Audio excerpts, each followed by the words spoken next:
She made me sign a prenup to protect her fortune from my poverty, never imagining that piece of paper would one day seal her own fate. The pen felt heavy in my hand, its weight magnified by the gravity of the document sitting on the polished mahogany desk between us. It was a prenuptial agreement, thick, dense with legal jargon, and colder than the January air outside Chloe's corner office.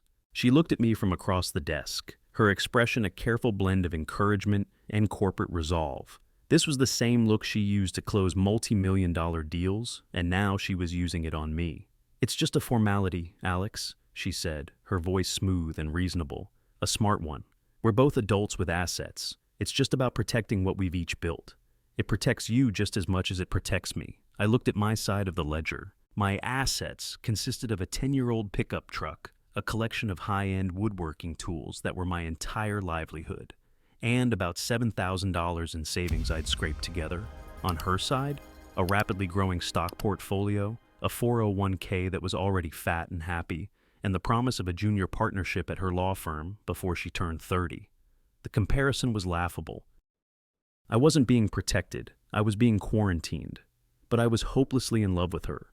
I loved her ambition, her sharp intellect, the way she could command a boardroom and then come home and curl up against me, complaining about a demanding client.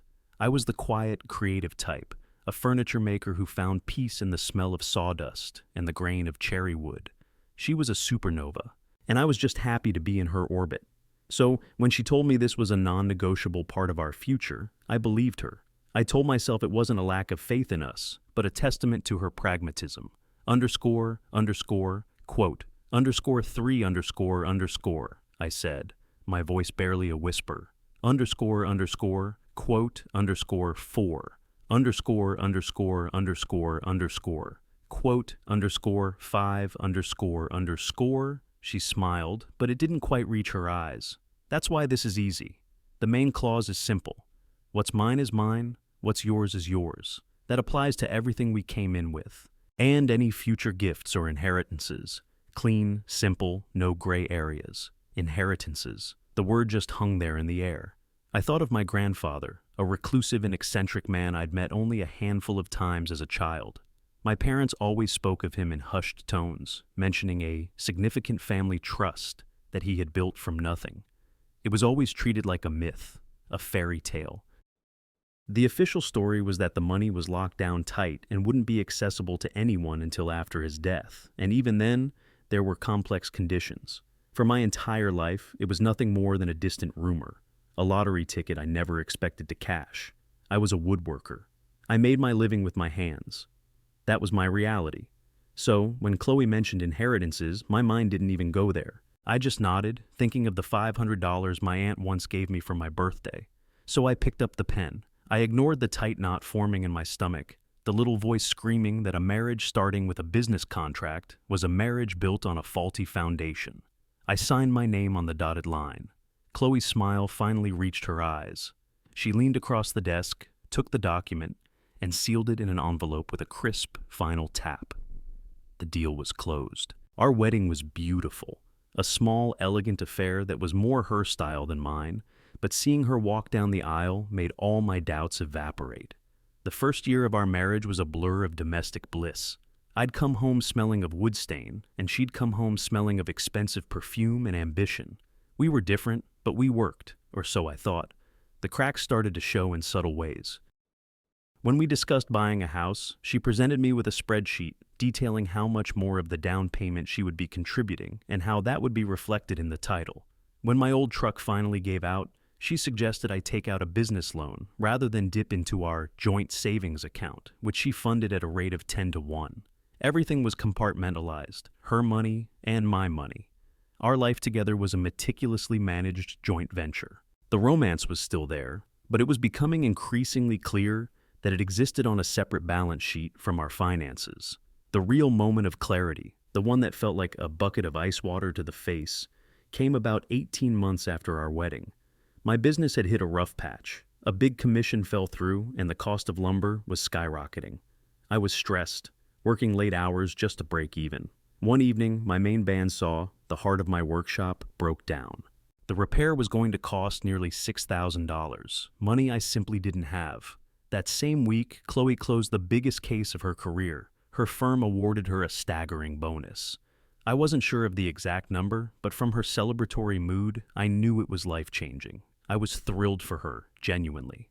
That night, over a fancy dinner she paid for, I decided to finally be vulnerable. I laid it all out, the stress, the failed commission, and the broken saw that was threatening to put me out of business. I took a deep breath.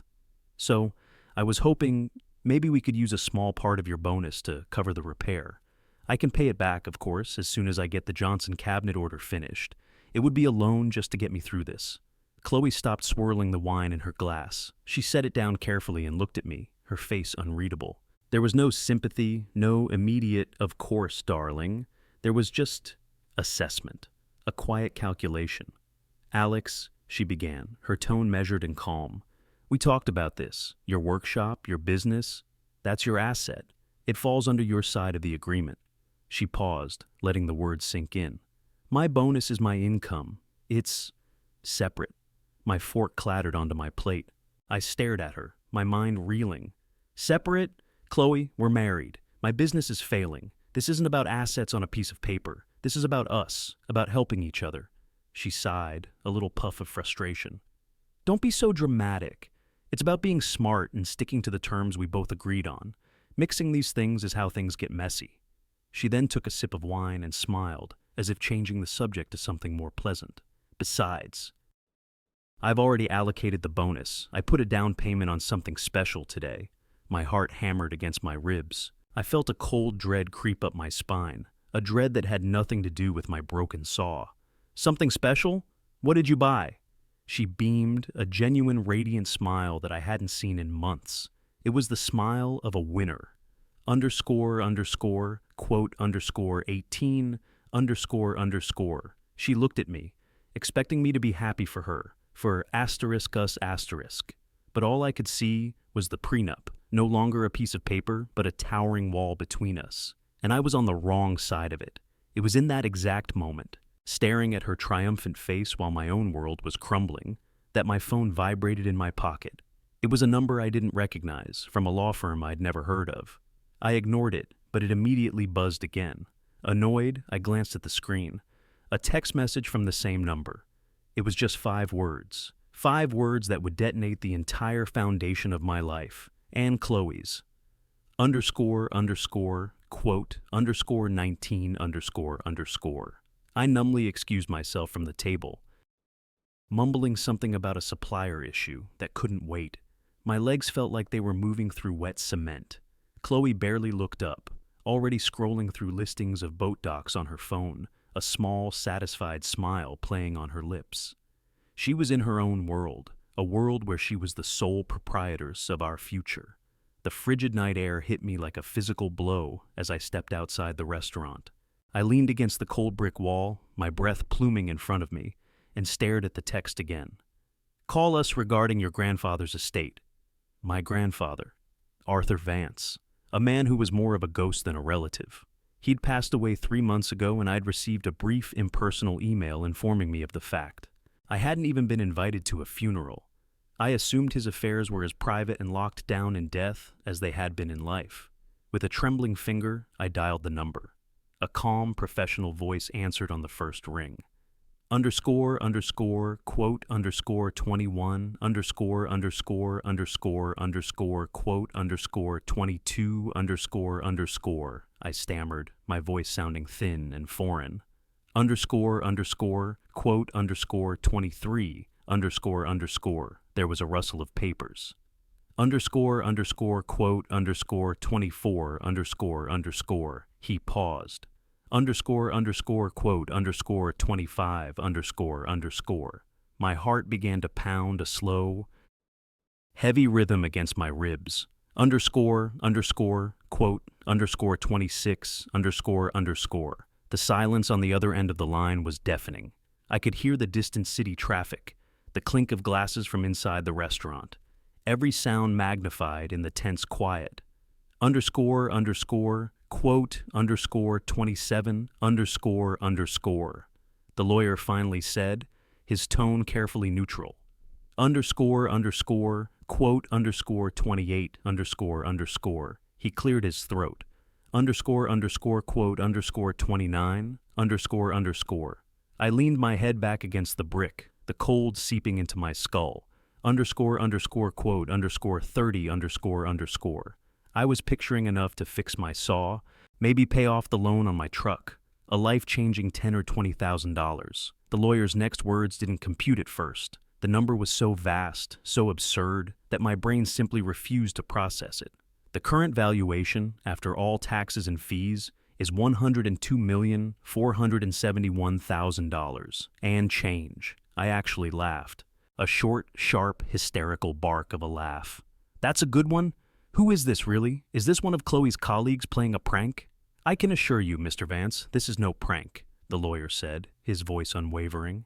I can forward the preliminary documentation to any email address you provide. We will, of course, need you to come into our office at your earliest convenience to begin the transfer process. It's quite a substantial portfolio, $100 million. The words echoed in the hollow space that had opened up inside my chest. I ended the call in a daze, my hand shaking so badly I almost dropped my phone. I stood there in the cold for a full 10 minutes, just breathing. The panic over my broken saw, the sting of Chloe's rejection, the quiet shame of having to ask her for money, it all evaporated, replaced by a clarity so sharp it felt like a shard of ice in my gut. I thought of the prenup, any future gifts or inheritances, her words. The clause she insisted on, the one she said was to keep things clean and simple. She had quarantined me from her modest but growing success, never once imagining that I might be the one with something to protect.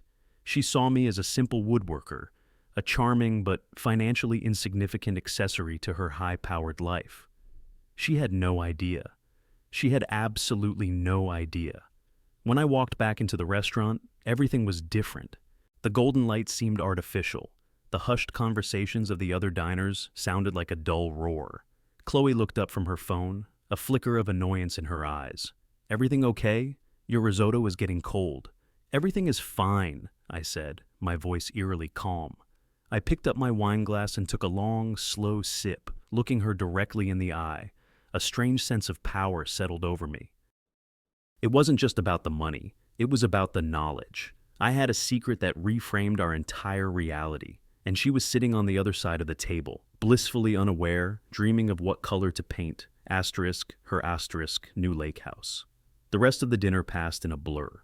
I was a spectator in my own life. I watched her talk about her plans, about her career, about the importance of financial independence. I just nodded and smiled, a passenger on a train, watching the old landscape rush by just before it plunges into a new, unknown tunnel. We drove home in a tense silence. When we got inside, she kicked off her heels and tossed her purse on the counter.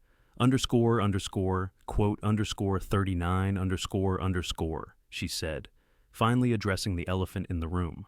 Quote 40 . I just looked at her, really looked at her. And I felt nothing, no anger, no love, just a profound, hollow sense of disappointment. Quote 41 . I said softly. A relieved smile spread across her face. Quote 42 . She turned to go upstairs. Quote 43 . Quote 44 . I said, my voice stopping her halfway up the stairs. She turned, an inquisitive look on her face. Quote 45 . I stated, not a hint of sadness in my voice. Her expression softened into one of pity. Quote 46 . I let the question hang in the air for a moment, savoring the look on her face. The last moment she would ever see me as the man she thought she had married. Quote 47. I said, my voice as cold and clear as a winter morning. Quote 48. I held her gaze, letting the final words land with the force of a wrecking ball. Quote 49. Chloe's face went through a rapid series of emotions. Confusion, then a flicker of annoyance, and finally, a patronizing sort of concern. She came back down the stairs, her expression softening into the one she used when she thought I was being irrational. Quote, underscore 50 underscore, she asked, her voice calm and soothing, like she was talking a client off a ledge. Quote, underscore 51. Quote, underscore 52 underscore, I said, my voice flat. I walked past her into the living room and sat down on the sofa we had bought together, or rather, the sofa she had paid for 80% of, a fact she'd reminded me of when we were choosing the fabric. I'm closing my business. I'm going to have some time on my hands. I think it's a good idea to review all my legal documents. She sighed, the sound laced with weary frustration. Fine. If you want to throw away your savings on a wild goose chase, be my guest. But don't come to me when the bill comes due. That's your expense. She stood there for a moment, waiting for me to argue, to plead, to show some of the hurt and desperation I'd felt at the restaurant. When I just sat there, staring blankly at the wall, she gave a little shrug and headed upstairs to bed, secure in her fortress of legal superiority. I didn't sleep that night. I sat on that sofa as the hours ticked by, the silence of the house amplifying the storm in my mind. The number echoed in my head. $100 million. It felt like a joke, a cosmic punchline to the sad story of my marriage. Chloe, the brilliant lawyer, had meticulously built a legal wall to protect her six-figure assets from my four-figure debt, never once considering the possibility that a tidal wave was about to hit from my side. The irony was so thick I could barely breathe. The next morning, I was a man transformed. The weight of financial failure that had been crushing me for months was gone. I moved with a purpose I hadn't felt in years. While Chloe was at the gym, I made 2 calls. The first was to Michael Dunn, my grandfather's lawyer. I set up a meeting for the following day, my voice steady and firm as I confirmed the details. The second call was to the most ruthless, piranha-like divorce attorney I could find with a quick search of top firms in the city. His name was Marcus Thorne, and his reputation preceded him. He didn't specialize in amicable splits, he specialized in tactical demolitions. I secured a consultation for the day after my meeting with Dunn. When Chloe came home, glowing from her workout, I was in the kitchen making coffee, my laptop open on the counter. "You seem to be in a better mood," she observed, pouring herself a glass of water. "Clarity is a wonderful thing," I said, not looking up from the screen. I was researching private banking options. She smiled, interpreting my mood as acceptance of my new, unemployed reality. "I'm glad you're not moping. Look, I know this is a big change, but it could be a good thing. Maybe you can find a job with a steady paycheck, something with benefits." She was already planning my new, more convenient life, one that would fit more neatly into her spreadsheet. For the next 2 days, I lived a double life. To Chloe, I was the humbled husband, licking his wounds after a business failure, aimlessly surfing the web for job postings. But in reality, I was laying the groundwork for a complete and total severance. The meeting with Michael Dunn was surreal. I sat in a boardroom that was probably worth more than my entire workshop, signing documents that transferred sums of money so large they looked like phone numbers. He walked me through the portfolio, stocks, bonds, real estate holdings in 3 different countries. It was a global empire built in secret by a man I barely knew. My grandfather, it turned out, wasn't just eccentric. He was a bona fide genius. And he had left it all to me. No conditions, no clauses, just a simple, direct inheritance. The next day, I walked into Marcus Thorne's office. He was exactly as advertised. Sharp suit, sharper eyes, and an aura of predatory calm. I didn't tell him the amount. Not yet. I just told him the story.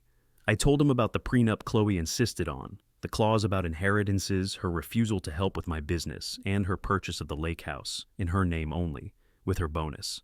I laid it all out, piece by painful piece. He listened intently, not interrupting once.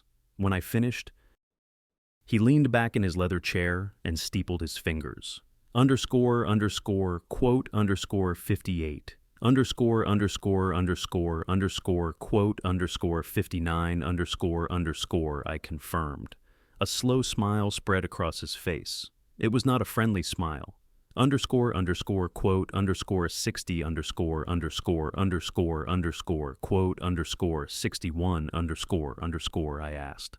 quote, underscore 62, quote, 63. He explained, his eyes gleaming.